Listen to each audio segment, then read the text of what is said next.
Hold on for a second. What's up, YouTube family? I would like you guys to make sure you like and subscribe to our video. It would help us get into the algorithms so we could be seen and bring more engaging content to you guys. So, like I said, like and subscribe to our YouTube channel. Appreciate you.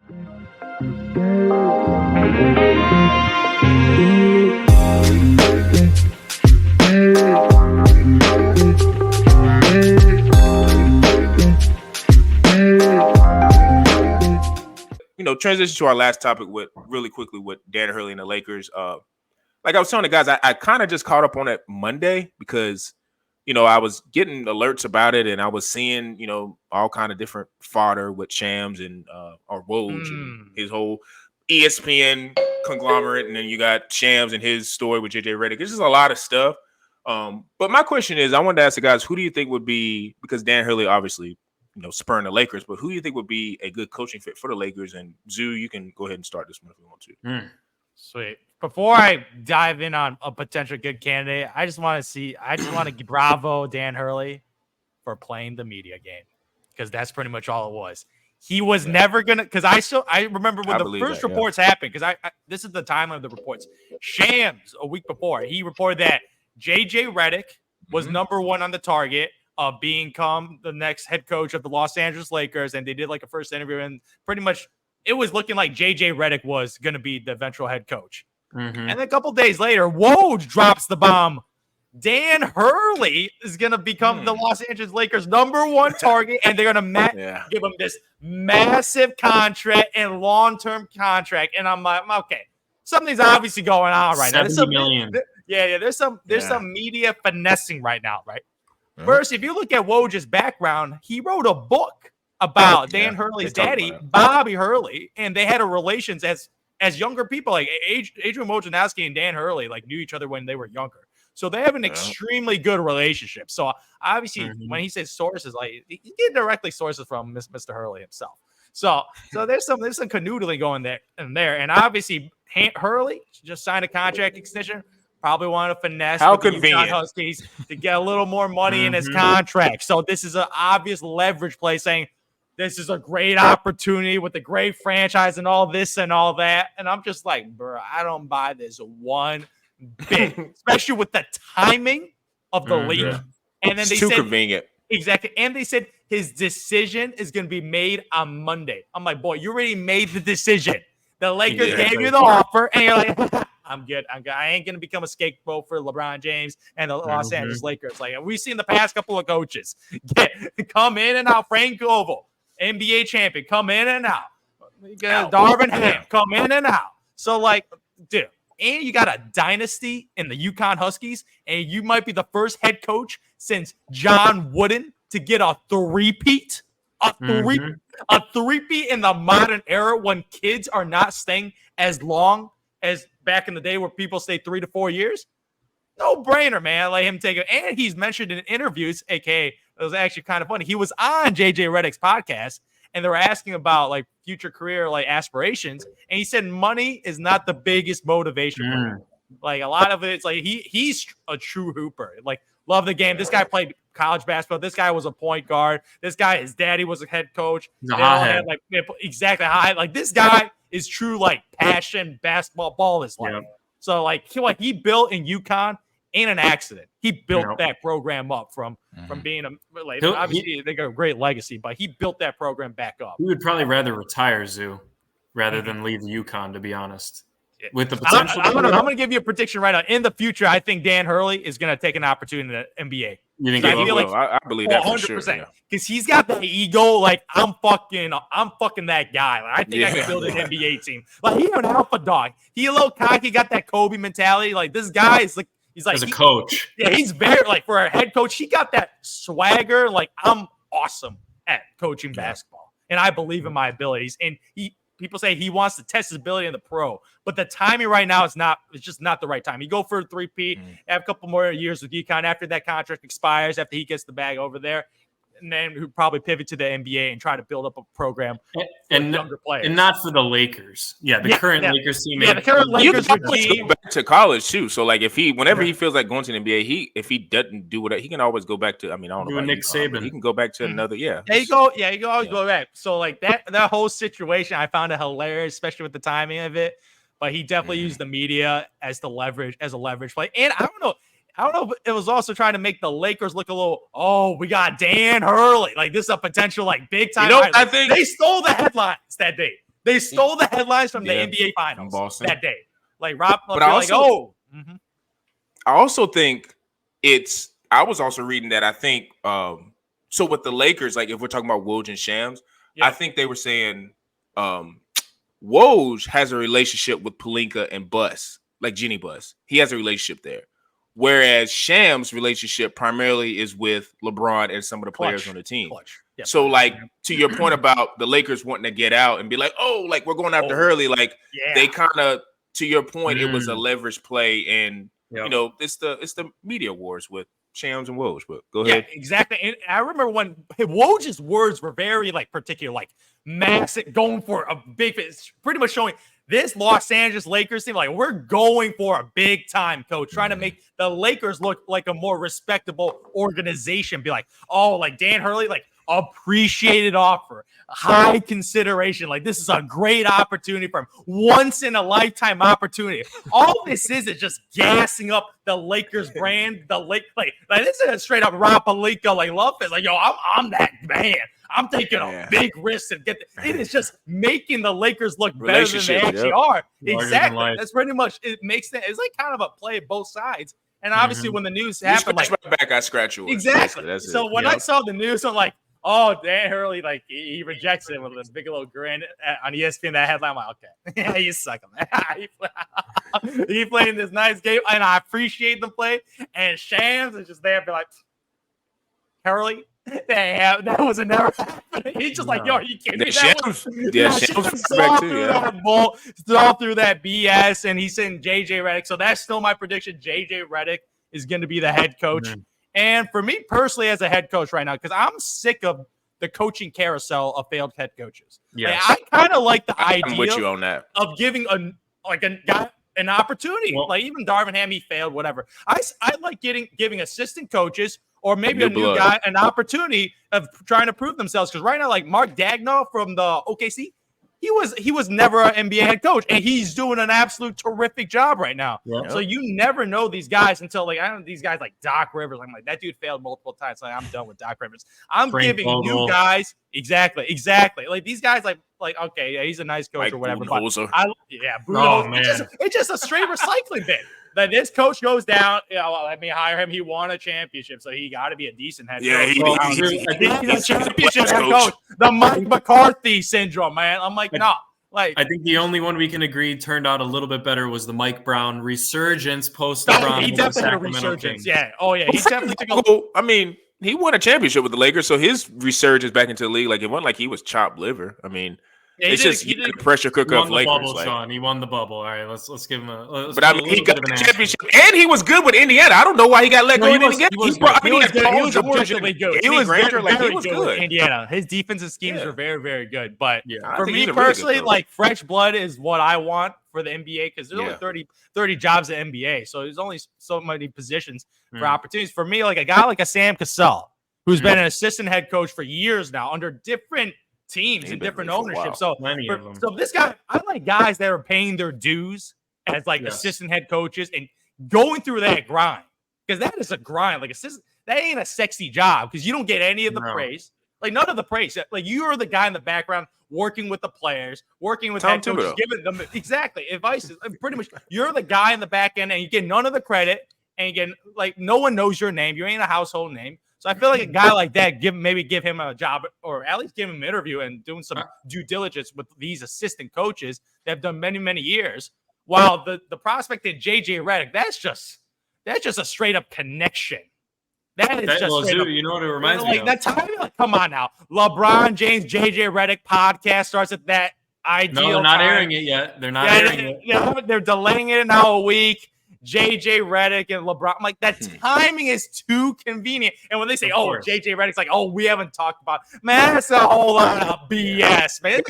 You gotta save Don't face. take us for a fool, man. Don't take us for a fool. And LeBron James every time and mind the game. What is that? An X's and O's podcast. I straight up watching JJ Redick pretty much auditioning to be the Lakers head coach, saying, "I know these X's and O's. I know the integrals of the game. I have a good relations with the star." Pretty much, I'm just like, and JJ Redick probably right now trying to leverage. Give me the bag right now. Like he has a media company. He has a media company right now that's making millions of dollars. So for him to maybe put that on pause and not positioning like as the number one focus, he'd probably like, "Yo, give me $8, $9, $10 million. I'll take the job." Yeah, give me the Hurley contract. Pretty much. He saw that contract. I'm slamming the door in his face if he asked me for that. If he asked me for that, I'm slamming it because you want to know what? I'm not saying it'll be the same because I do think JJ, to your point, Zoo, he's got better relationships with the players. Yep. I think that is a huge part. People respect him. But then again, okay, people respected Doc Rivers and how's that turned out for him, right? I'm not saying they're the same person, but connections into the players is not all that matters. He does have X's and O's, but he was not a point guard. He was never a point guard. Sam Cassell was a point guard. I actually think he probably knows the X's and O's.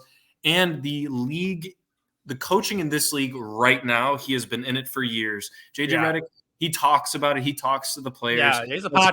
Great. Steve Nash 2.0. That's that's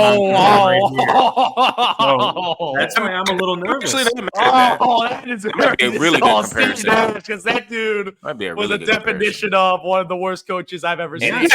Roster too. I still remember him hugging Kevin Durant and saying, "Thank you very much." Yes, like, that's all I remember. And he had a great roster. It's not like this Lakers team is like championship bound. I mean, we've talked about it's a good team, not a great team. They're a good team. They're not a great team. They're a 7 to 10 seed in the West, the way it's looking in the future.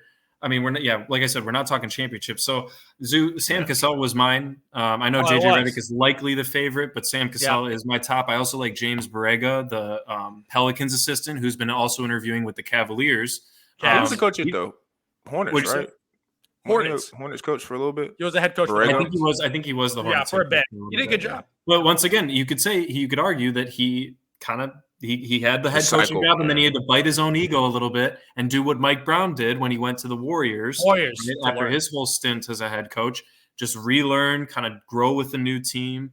And let's be honest, the Pelicans outperformed all expectations this year. I know they didn't hold on to it towards the end of the season. Yeah, injury issues.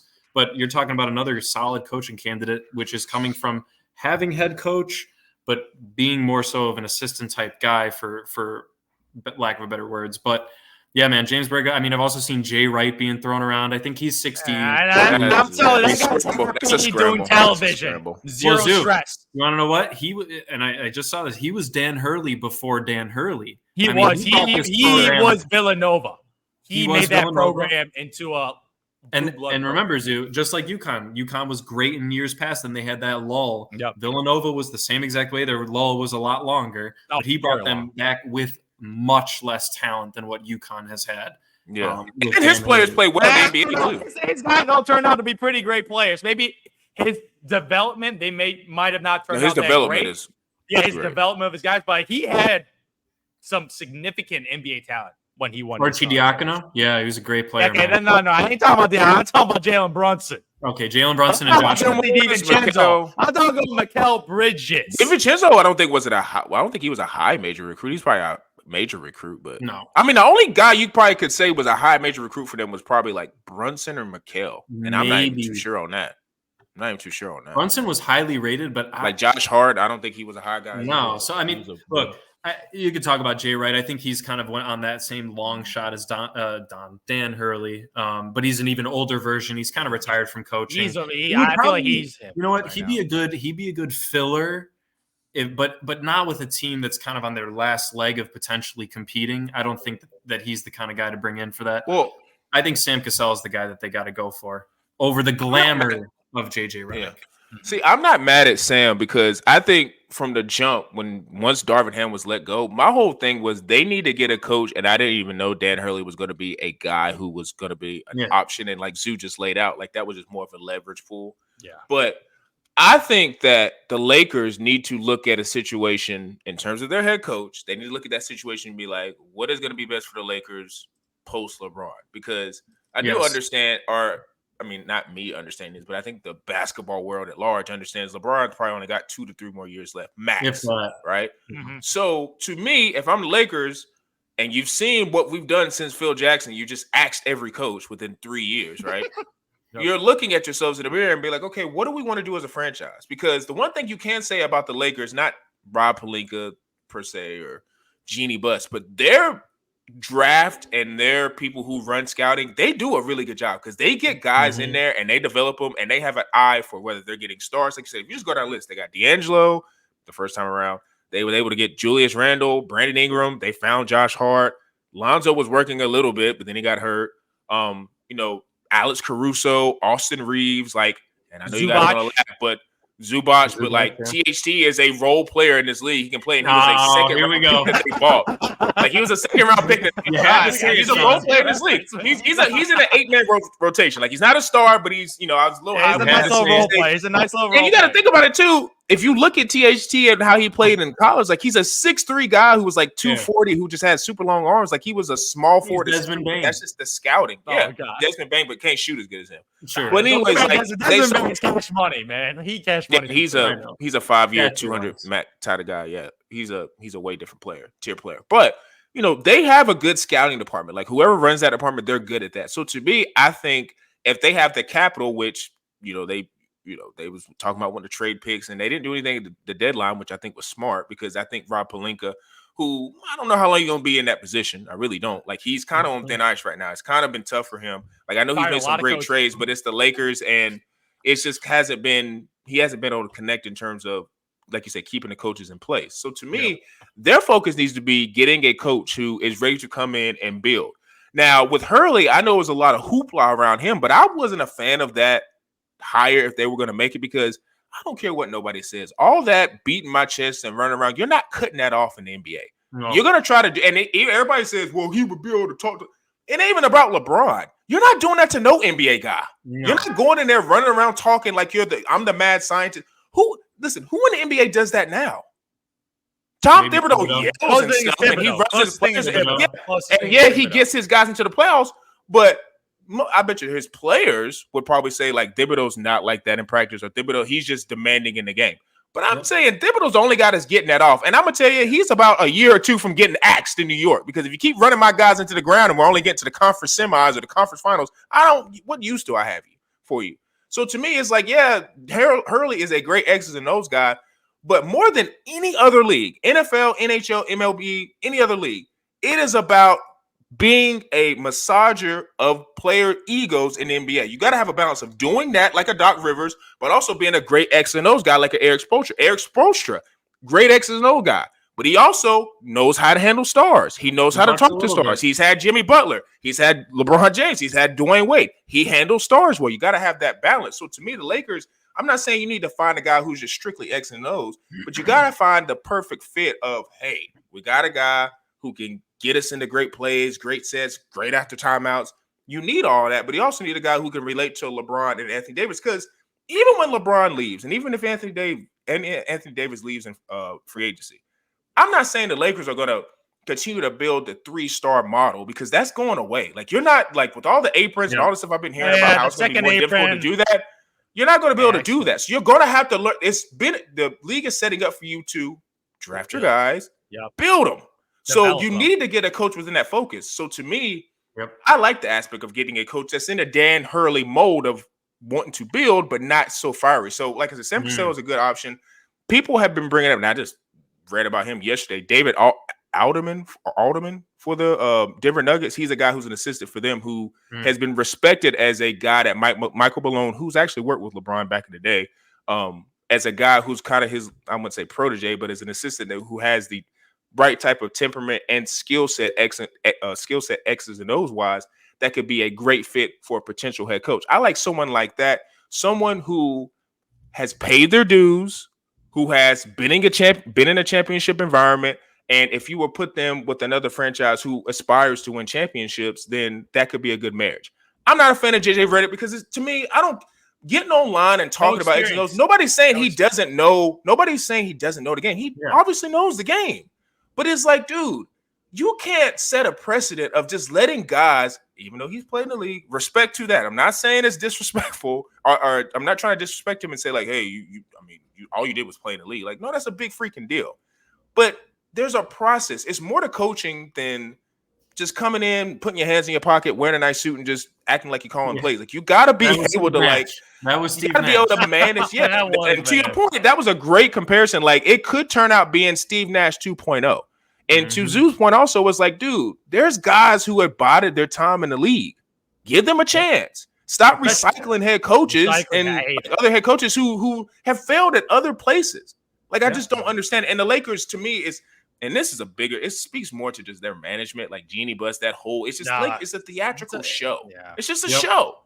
It's LA. So they it's LA. And it's hard to be critical because they have a crap load of titles. So they kind of get it.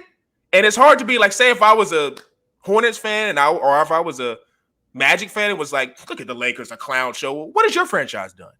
You guys have been drafting for years and have done diddly squats. It's like, if I was a fan of another team, if I was a Lakers fan, it's like, shut up. Our stuff you can call us clown show all you want to, but our method has worked because we've always got bigger stars and we've always won championships, which they have.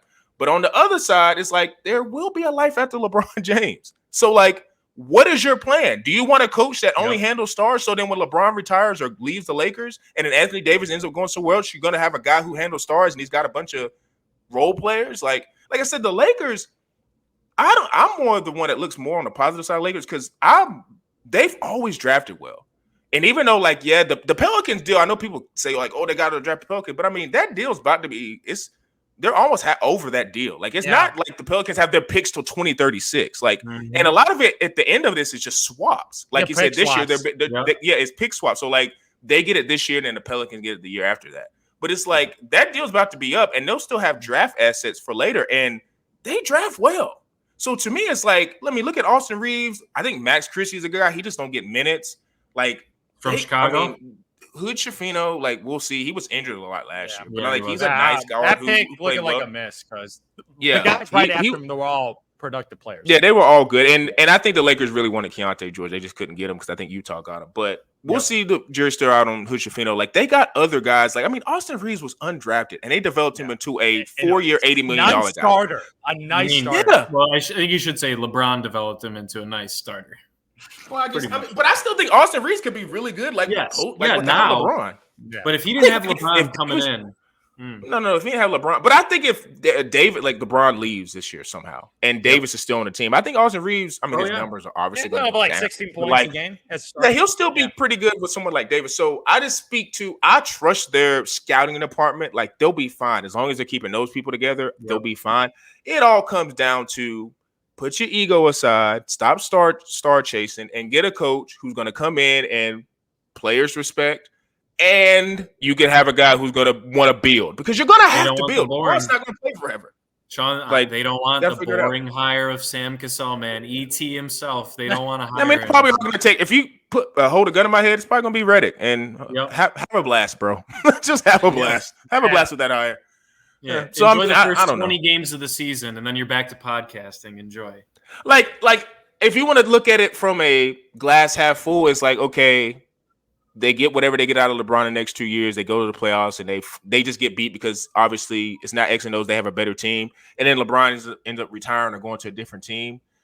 And then, like I said, if they still have that scouting department, maybe Redick, because he's shown that he wants to be a head coach. Like, maybe he could hit some, he'll get a little bit more grace period because the Lakers are aware of how they looked firing all these coaches, and they build up the team because now, even before LeBron got there, the Lakers still were not good. And even though they had a lot of young talent, they just wasn't good. They wasn't even good. So it kind of, it didn't matter that they had all that young talent. That's why I'm always like, the young talent is great, but the young talent actually has to be good. Like OKC, like you have to have the young talent that's actually like really good to get in the playoffs. Yes. Like, you can't just have young talent and be mediocre. You gotta have. You need an SGA who blossoms into. You gotta have that guy. With those young guys. That's like you need one of those young guys to become an MVP guy.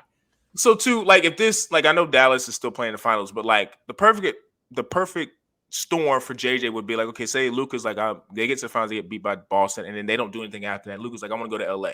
Well, then if he is the only one that goes to LA, and then by that time LA has built up their roster where they have a lot of great pieces around, they just need that one star to come put, be the last missing piece. Start to implement, Sean.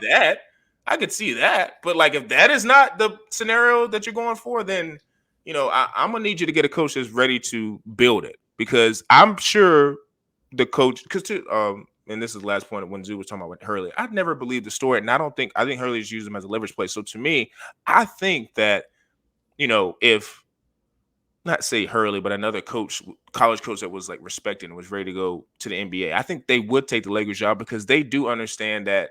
I mean, the media won't tell you that, because everything with the Lakers is so, because I'm not even a Lakers fan, but everything is so combustible. It's just easy to like, it's a clown show. It's just LeBron. It's just everybody, because that gets clicks. But it's like, the Lakers are a real run like franchise. They don't have 8 titles by mistake. And they've been, like they said, they won in the 2000s. And I know it's a bubble championship, but they won in that. So it's like, they have shown that they can get players. Now, they did trade them all away from Anthony Davis, but it was worth it because they got a championship. Yeah, they won a championship. But it's like they to me, I trust their scouting department. They just know how to find guys. So if I'm a coach, I would be like, well, hell, I get to live in LA, even though taxes suck. But it's like, hey, I get to live in LA, and I got a competent scouting department, and the only person I really got to sweeten up to is Jeannie Buss, and I wouldn't be mad at that.